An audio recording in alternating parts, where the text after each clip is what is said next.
wanted to go through yoga for hip pain and stiffness.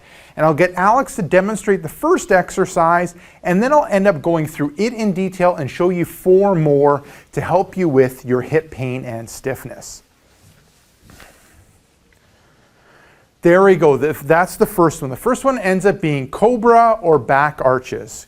Good, and then coming back down. Good. So you can start off in lying down on your stomach. Hands are just below your shoulders. You're in good alignment. You're going to press up, arch through that upper body. So you're extending in the hip, low back, and upper body. You're in good alignment, kind of in that Cobra position. I'm going to hold for a second or two, and then come back down. Good. You're relaxing the rest of the body. Good. Perfect. So with this one, what we're really working on is stretching out the front of the hip, working on the hip extension, and also working on the mobility in that lower back. All of those things will end up helping you with hip pain and hip stiffness. When it comes to sets, reps, time, and intensity, sets 1, repetitions 5, time, just like Alex is doing, a smooth controlled movement, and the intensity, what we're looking at is getting a light stretch in the front of the hip, thigh, and light mobility movement in that low back area. So that ends up being the first one. Now the second one ends up being foot to hand. So you move up into like a plank position, and then you're going to bring, there we go, right, and there we go. So then you're going to hold that position, really stretching out that hip, the knees coming out a little bit, and really trying to bring that knee into flexion. Holding that for a couple seconds, and then bringing it back into that plank position, and then other side. Good. So you can see Alex brings that left leg up, that left leg by the left hand, and then she kind of drops into that hip. That drops the hip into that hip joint, holds for a couple seconds, brings that leg back, and then switches sides. So step, and then you can see that she sits into that hip joint.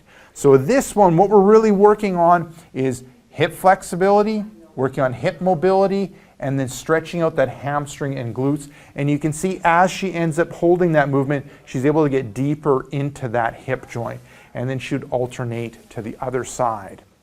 So with this one, sets, reps, time, and intensity. Sets 1, repetitions 5 on each side, and as you saw Alex do, alternating back and forth. When it comes to time, smooth controlled movement, and then coming to a hold a second or two. But if you hold that end position longer, you're able to get deeper into that hip joint. And then intensity, you're looking for a light stretch. It could be in the hamstring and the glutes, but then also in kind of a stretching in the joint, in that hip joint, to improve the mobility or movement in that joint. So that's the second one to do. The third one, we're going to do 90-90 with arms overhead. So going into a 90-90s position, and then bring the arms overhead. Good.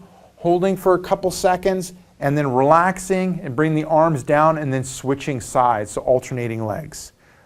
Good. So there you go. So Alex, front legs flat, bent 90, so ankle, knee, and hip are at 90. She back leg, legs flat, knee, hip is at 90. She tightens up her abdominal and glutes and brings herself hips a little bit forward, and then brings those arms overhead to intensify the stretch. Good. And she's alternating back and forth. What we're working on here is really stretching out the thigh and the front of the hip and that abdominal area, all to help with the hip pain and hip stiffness. When it comes to sets, reps, time, and intensity, sets 1, repetitions 5 on each side, so alternating back and forth. Time, looking for a good hold, so hold it for a good second or two, but then you can also hold it for longer in order to get more benefit from the exercise. Intensity, we're looking for a light stretch, and that'll be in the front of the thigh and the front of the hip. Now moving from this one, this third one, we're going to go into the fourth one, which ends up being pigeon pose. Good. So what you end up doing is you're bringing that foot in and dropping to the side, and you're going to hold that for a couple seconds, and then you'll come out of it. Good. And then moving to the other side. So that 90-90, dropping into that stretch. Good. Really working on the external rotation out of that hip, and really working on stretching those deep hip rotators, and also working on the mobility in that hip joint. So you're going to hold for a couple seconds, then you're going to switch sides. So you can see Alex switching sides, getting into that 90-90 position, then dropping to the side and rotating that leg out and external rotation, and really working on the mobility in the hip and the rotation in those hip rotators, stretching them out. So when it comes to sets, reps, time, and intensity, sets would be 1. Repetitions would be 5 on each side, alternating back and forth. And the hold, you want to hold for at least a good stop, so 1 to 2 seconds. But if you hold it longer, you're going to end up getting more out of the stretch and the mobility that ends up happening in that hip. Now the 5th one that you're going to move into, so you're going to move from the pigeon pose, you're going to end up moving into a deep squat. So you've got the feet like shoulder width apart, toes are out, and then you're going to squat down as deep as you can, bring those knees and those thighs, and really sit back in those hips. Holding it for a second or two and then coming out.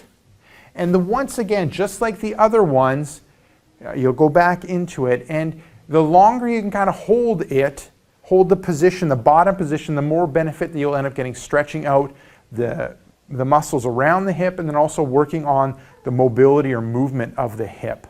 Perfect. And I'll get you to face that way, Alex. We see it from the side. So standing upright, toes are out, wide stance, shoulder width apart, going into that deep squat, and then you can see that she ends up sitting into the hips in order to get more of a stretch in the glutes, and then work on the mobility in that hip joint area. So when it comes to sets, reps, and time, sets 1, repetitions 5, time, you want to go in, you want to hold that bottom position for a stop, so a second or two, but if you can go a little bit longer, you'll get more benefit when it comes to the stretching in the muscles in the glutes, like the hamstrings and the glutes, and also work on the mobility or movement in that hip area.